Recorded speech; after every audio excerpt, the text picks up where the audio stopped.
जलसंपदा विभागासाठी 16,000 कोटीची तरतूद आहे। अध्यक्ष महोदय, आपल्या माध्यमातून मला मंत्री महोदयांना सांगायचं आहे, जेवढी लो हँगिंग फ्रूट आहे, जिथे वर्षभरात पाणी पोहोचेल अशा ठिकाणच्या प्रकल्पांना अध्यक्ष महोदय, मंत्री महोदयांनी प्रायोरिटी दिली पाहिजे।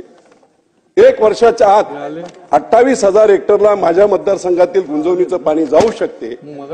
गेली 5 वर्ष वाया गेलेली मंत्री महोदय ऐका, आपण गेली 5 वर्ष वाया गेली।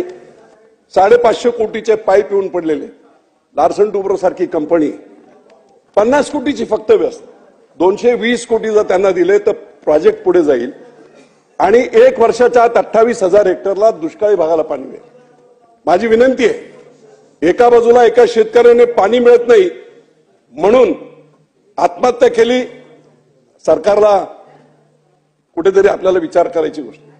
आणि म्हणून 16,000 कोटीमध्ये काय होणार आहे, त्या 16,000 कोटीमध्ये किती हेक्टर सिंचन होणार आहे याची अकाउंटेबिलिटी आली पाहिजे, तर असे प्रसंग घडणार नाही।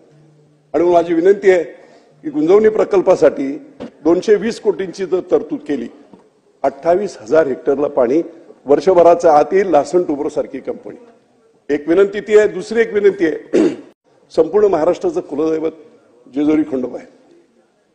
346 कोटीचा विकास प्रकल्प आराखडा मी केला। पहिल्याच नवीन सरकारच्या मीटिंगमध्ये एकनाथराव शिंदे आणि आमचे दोन्ही उपमुख्यमंत्री यांनी 109 कोटी रुपये दिले। भूमिपूजन त्यांच्या हस्ते झालं, काम सुरू आहे। पुढच्या वर्षासाठी 100 कोटी रुपये आपण द्यावेत, एवढीच मी विनंती। तिसरा, पर्यटनमध्ये शंभूराजांच्या स्मारकासाठी आपण तरतूद केली, वडूजला झालेली आहे, इकडे आता संगमेश्वरला केले। पण जिथे संभाजीराजांचा जन्म झाला तो पुरंदर किल्ला, त्या अक्षांश रेखांशावर जिथे त्यांचा जन्म झालाय त्या ठिकाणी तो वाड्यामध्ये जिथे वाढलाय त्या पुरंदर किल्ल्याचा विकास आराखडा करणं अत्यंत गरजेचं आहे। यासाठी सरकारने प्रोव्हिजन करावं, एवढंच सांगतो आणि इथेच थांबतो। धन्यवाद।